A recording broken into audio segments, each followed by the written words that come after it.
भाई साहब को कहती हूँ, आपने बहुत अच्छी जानकारी यहाँ पे अब समझने वाले बच्चों पे है कि उन्होंने उसको किस रूप में ग्रहण किया है।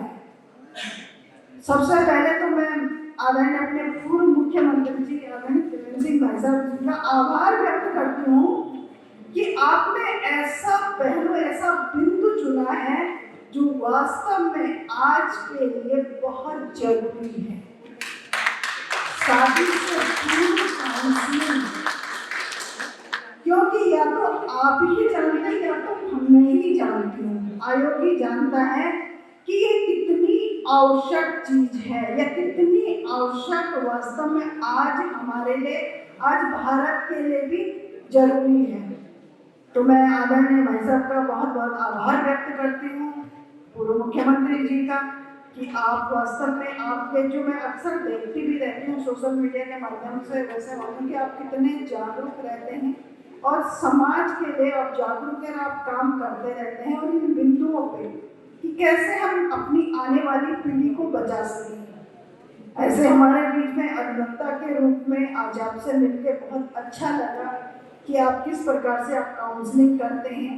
आदरणीय अपने रवि नेगी जी एडवोकेट हैं और अपने बीच में अपने बहुत ही मतलब वेदाचार्य और सभी चीज़ को हों, डॉक्टर साहब और आशा जी, और यहाँ पे हमारे बहुत सारे लोग, बहुत हमारे संगठन से जुड़े बहुत लोग यहाँ पे हैं। अपने सबसे पहले तो मैं आशा सेवान जी का धन्यवाद करती कि समय समय पर आप जागरूकता के कार्यक्रम करती रहती हैं। बहन को बहुत बधाई देती हूँ कि आप बहुत अच्छा आप काम करती हैं और इस मौके पे हमारे जो युवा साथी हैं उनका सहयोग मिलता है।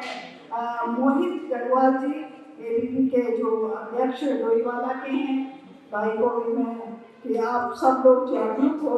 अपनी अंजू शाह जी वाइस प्रेसिडेंट रही हैं पीजी कॉलेज की, अपने भाई रोहित छेत्री जी युवा मोर्चा के अध्यक्ष रहे हैं और अपनी गार्गी जी शर्मा एबीपी के उपाध्यक्ष रहे हैं, प्रदीप नेगी जी पूर्व जिला उपाध्यक्ष युवा मोर्चा, कुसुम शर्मा जी महिला मोर्चा और प्रशांत चौहान जी पूर्व छात्र संघ के अध्यक्ष, विनय गढ़वाल जी पूर्व में हमारे मंडल अध्यक्ष रहे हैं, जिला मंत्री हैं अभी, दिनेश अग्रवाल जी बहुत ही वरिष्ठ हमारे वरिष्ठ कार्यकर्ता हैं, राजेंद्र मनवाल जी पूर्व में हमारे मंडल अध्यक्ष विभिन्न पदों पे आ रहे हैं, अशोक पवार जी पूर्व मंडल अध्यक्ष रहे हैं, प्रिया भंडारी जी और जो कि सचिव एबीपी रही हैं, गोपाल नगर मंत्री रहे हैं और आशुतोष जी विद्यालय के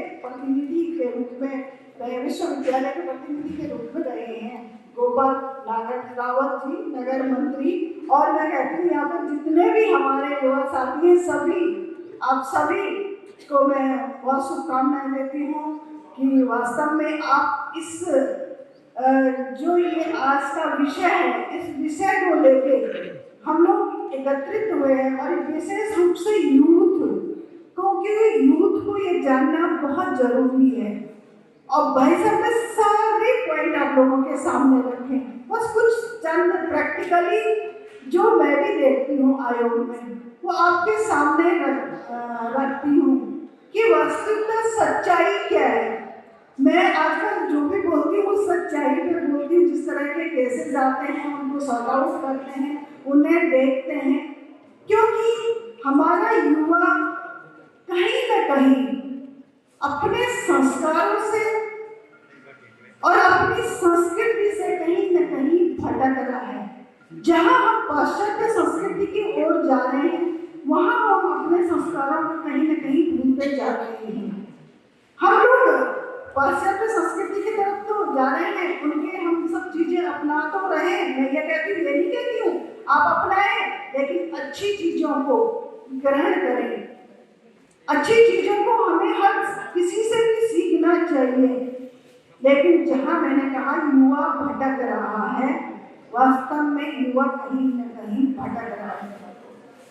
हम लोग सोचते हैं कि हमारी शिक्षा दीक्षा बहुत अच्छी होती है, हमारी स्कूल अच्छी होती है, हम पढ़ने में बहुत टैलेंटेड होते हैं, हम बहुत अच्छे होते हैं, लेकिन उसके बाद कहीं न कहीं हम अपने जीवन के राह से हम भटक जाते हैं। और जब जीवन के राह से हम भटक जाते हैं तो हमारा पूरा जीवन हमारे लिए ही ऐसा अभिशाप साबित हो जाता है कि हम बहुत कुछ, हमारा टैलेंट है, हम बहुत अच्छी मल्टीनेशनल कंपनी में काम कर रहे हैं, बहुत बढ़िया जॉब पे हम हैं, गवर्नमेंट की जॉब में हैं, सब कुछ है, लेकिन जो एक परिवार का प्यार है वो हमारे पास नहीं है, जो एक परिवार का उदाहरण है वो हमारे पास नहीं है।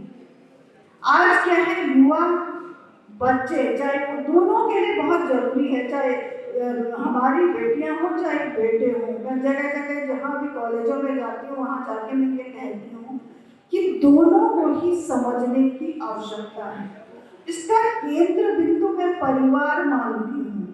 परिवार में हम कैसे रह रहे हैं, मैं यहाँ पे आप लोगों के सामने आपको भाषण दे रही हूँ या आप लोगों को जो चीजें बता रही हूँ, पहले मुझे ये समझना होगा कि आपको समझाने से पहले क्या मैं खुद समझती हूँ चीज की नहीं समझती हूँ, या मेरा परिवार मेरे अकॉर्डिंग चल रहा है या नहीं चल रहा है, या मेरे बच्चे सही रास्ते पे चल रहे हैं या नहीं चल रहे हैं।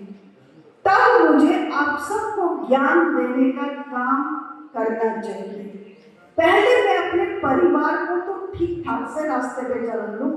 मेरा परिवार वास्तव में क्या, हम जो मेरे बच्चे हैं, ठीक है, आधुनिक मैं मानती हूँ, आप जाए आधुनिकता की तरफ जाए, लेकिन उस फुहड़ता में न जाए, एक संस्कारों को और अपनी संस्कृति को जोड़ते हुए हम आगे बढ़े। मेरे बच्चे क्या कर रहे हैं क्या नहीं कर रहे हैं इसकी जानकारी होनी चाहिए।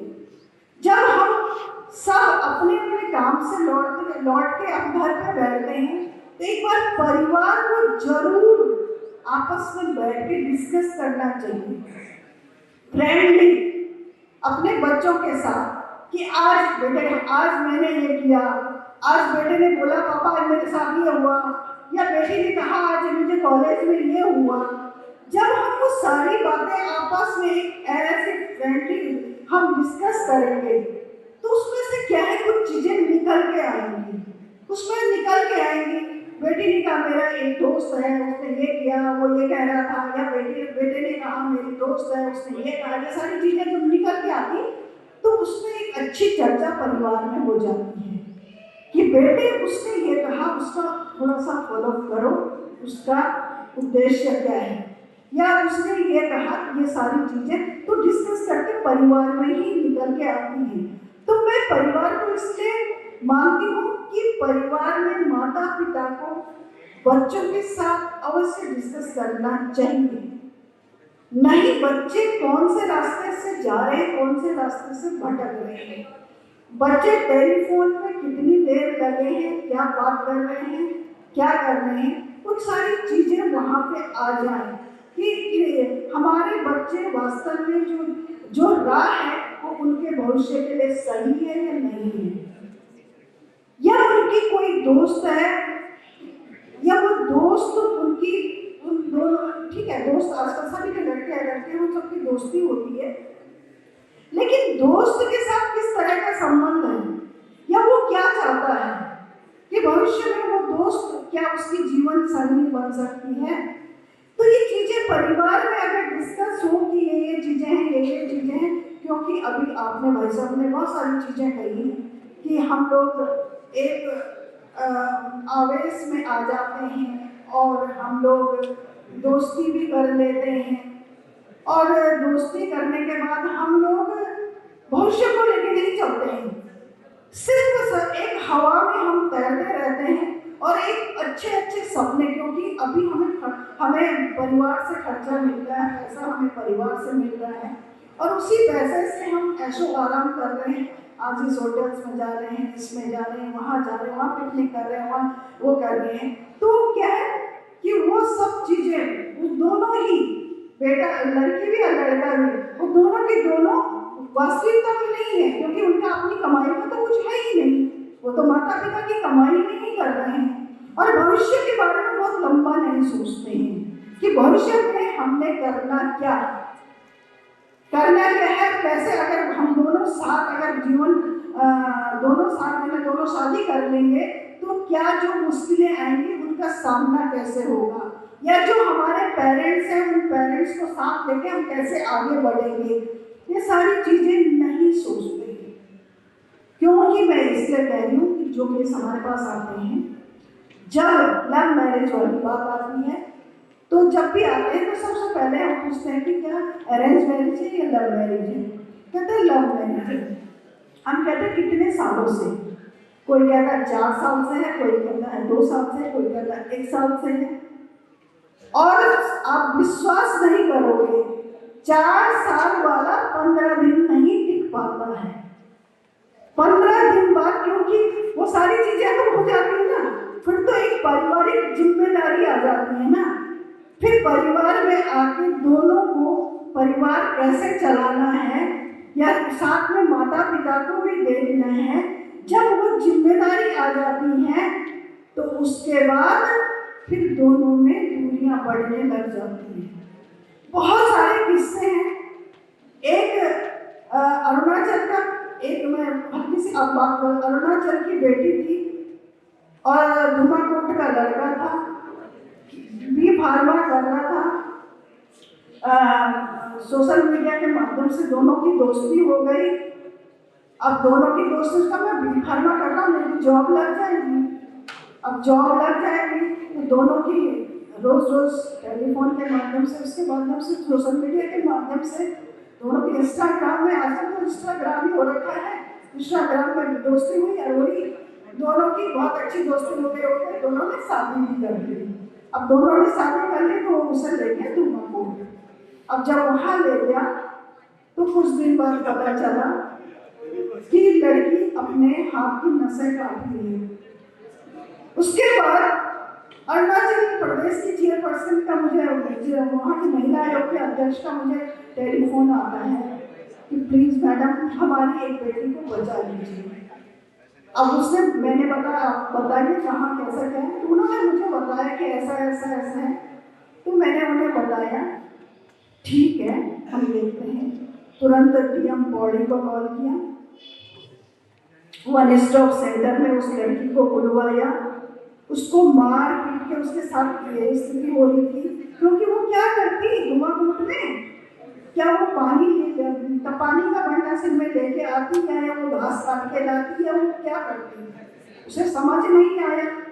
अब वो आवेश में आके दोनों सोशल मीडिया में जुड़ के दोस्ती करके तो सपने में उन्होंने बहुत बड़े देखे, लेकिन धरातल तो उन्होंने वहाँ आके देखी। उसने भी, उस लड़की ने भी, वो इतनी दूर से यहाँ आ गई, उसे वहाँ से लेके 1 स्टॉप सेंटर में रख के फिर उस वहाँ से उसके भाई लोग आए, फिर जाके उस लड़की को वापस अरुणाचल प्रदेश भेजा। तो क्या होता है कि हम इंस्टाग्राम में दोस्ती कर लेते हैं, बहुत रोज के केस है, परसों भी आए, रोज ही केस आते हैं, इंस्टाग्राम में दोस्ती हो गई थी। और जब हकीकत में आते हैं ना, फिर बहुत देर हो चुकी होती है कि तब हम समाज में अपने आप को कहीं स्थापित नहीं कर सकते हैं, फिर कहीं हम अपना मुंह दिखाने लायक नहीं हो पाते हैं। और सबसे ज्यादा बिलो 18 से नीचे की बेटियां सबसे ज्यादा इंस्टाग्राम में दोस्त बना रही है। परसों मैंने अखबार में लाया था, 14 साल की बेटी है, इंस्टाग्राम में दोस्ती हुई है, एक मुस्लिम लड़का था, उससे दोस्ती हुई और ये स्थिति आ गई थी कि उस लड़की का इस्तेमाल और गलत होने लगा था। जो मैं ये नहीं कहती, यहाँ तो भारत एक ऐसा देश है जहाँ सभी धर्मों को मान्यता मिली है, सभी आपस में भाईचारे के रूप में रहते हैं, लेकिन इस तरह से वो तो शुक्र है कि कुछ लोगों ने उस लड़की को बचा लिया। वो हमारे पास भी लेके आए, पुलिस के पास भी लेके आए, लड़का जेल में है, है। और लड़की को जब मैंने अलग से पूछा, मैंने कहा बेटा तुम्हें समझ नहीं आया, तुम्हारी दोस्त, तो उसने सब चीज़ बताई मुझे कि ऐसा हुआ ऐसा हुआ ऐसा हुआ। और जो उसमें साथ साथ एक लड़की भी इन्वॉल्व थी और एक ऑटो वाला भी इन्वॉल्व था, उसे कहीं और ले जा रहे थे। मैंने कहा तुम्हें पता है आज तुम्हारा इस्तेमाल उसने किया, कल तुम्हारा इस्तेमाल दूसरा करता, कल तुम नेपाल बॉर्डर पे मिलती, परसों तुम बांग्लादेश बॉर्डर पे मिलती, और तुम कहीं ना कहीं ट्रैफिकिंग की शिकार हो जाती, कहीं ना कहीं तस्करी के रूप में तुम्हारा इस्तेमाल हो जाता। ये समझ में नहीं आता है, हमारे बच्चों को समझ नहीं आता है। ये बहुत कड़वी सच्चाई है। हर दूसरा तीसरा केस रिलेशनशिप का है आयोग में।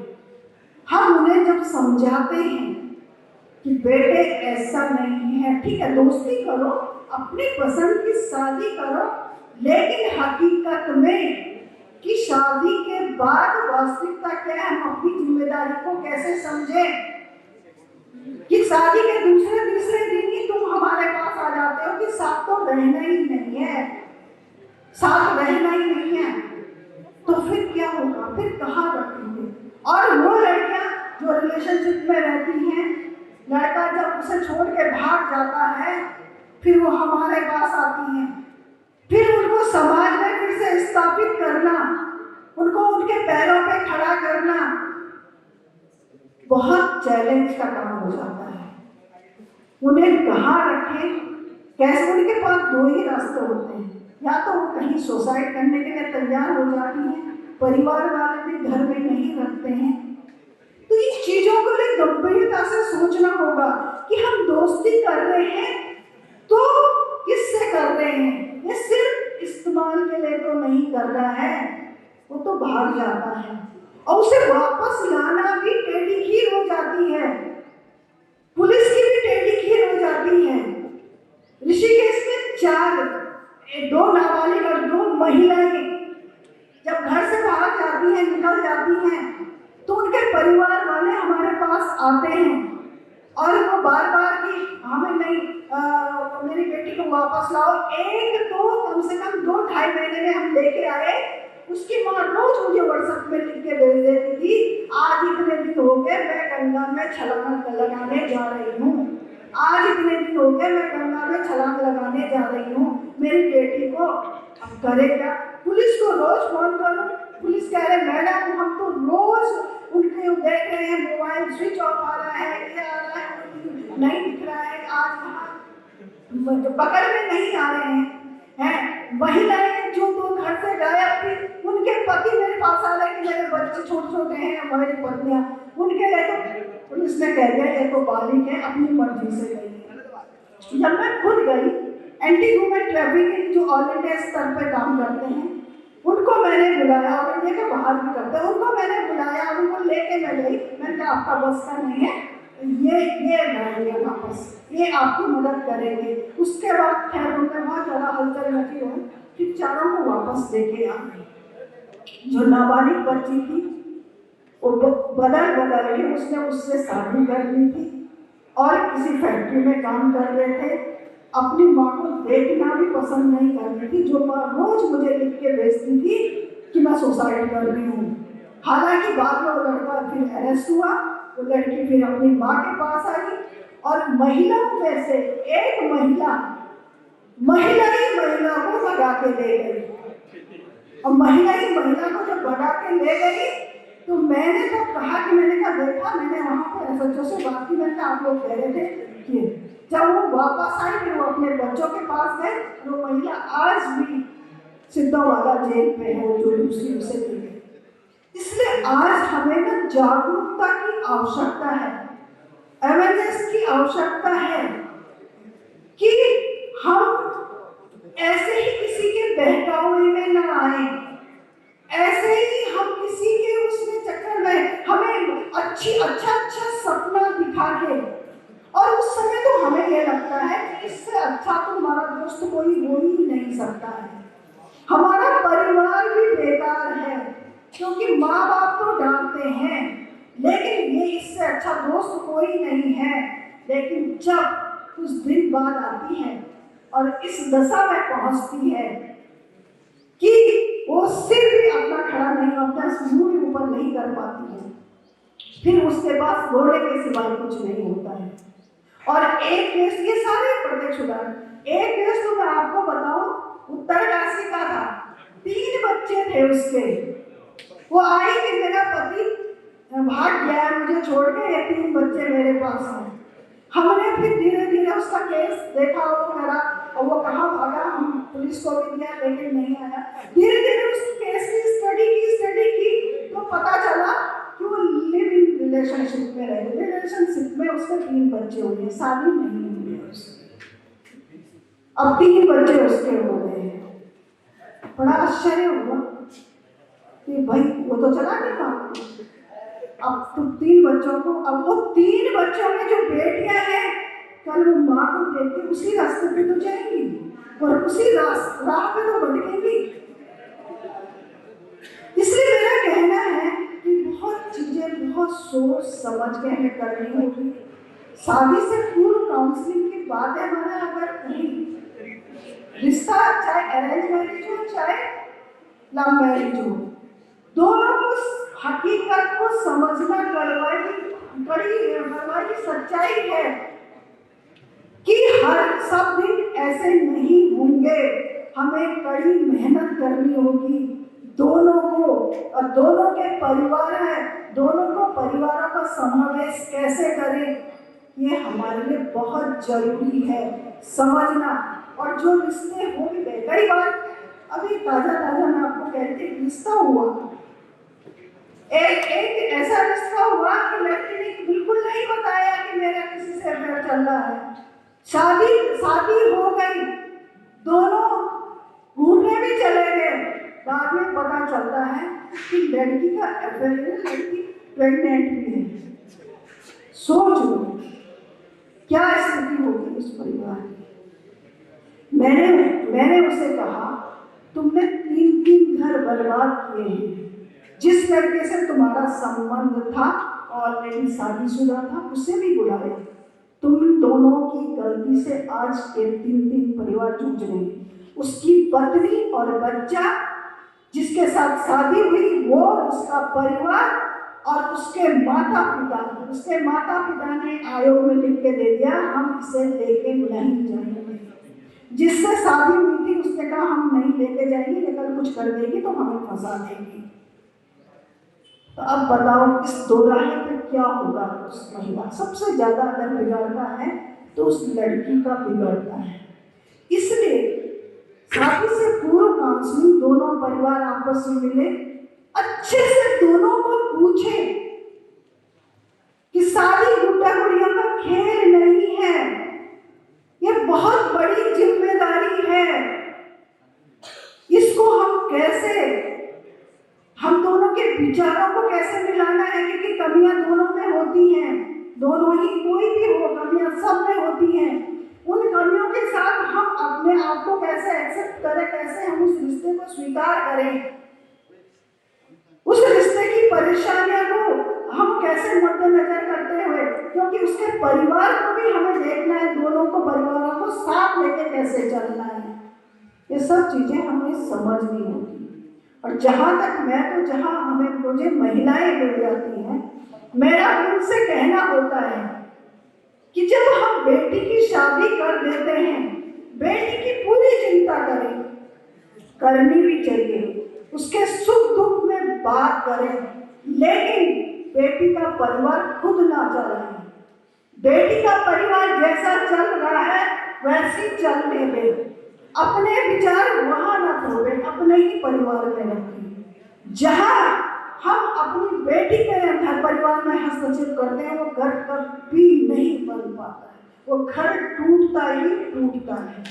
इसलिए आप सबसे कहना चाहती हूँ कि परिवार इसकी मुख्य केंद्र बिंदु है। परिवार अगर बहुत अच्छे से अपने परिवार की जो भी मतलब बच्चों के साथ डिस्कस हर चीज में हम क्या कर रहे हैं, कैसे कर रहे हैं, आपस में माँ पिता अपने बच्चों के साथ एज ए फ्रेंड हर चीज जाने, सब चीज करें, तो बहुत चीजें रुकाव हो सकता है।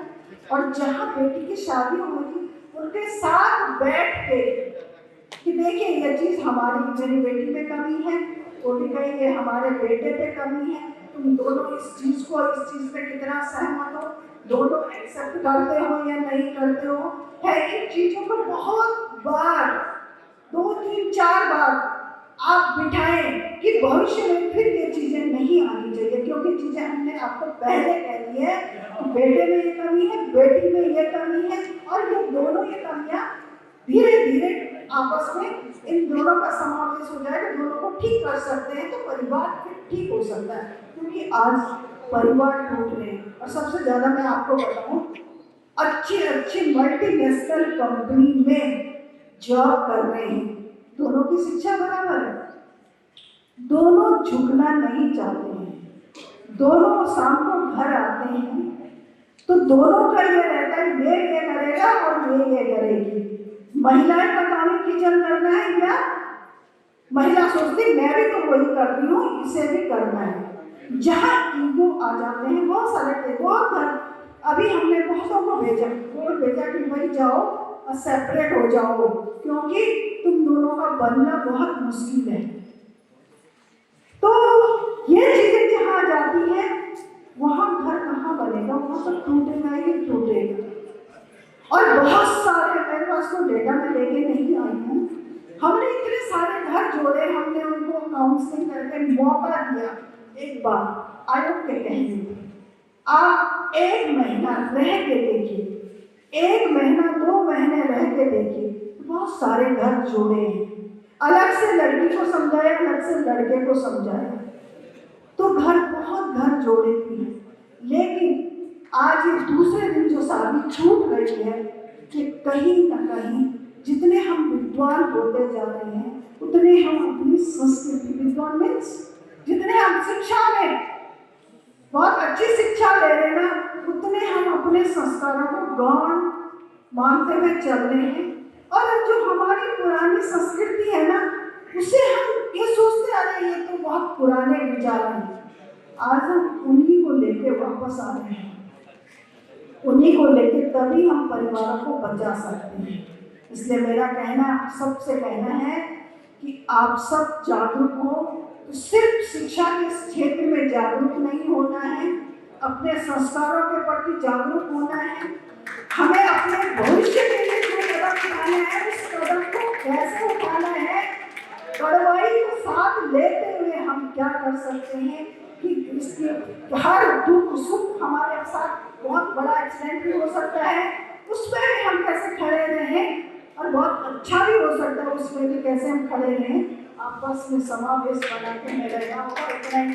धन्यवाद। जय भारत।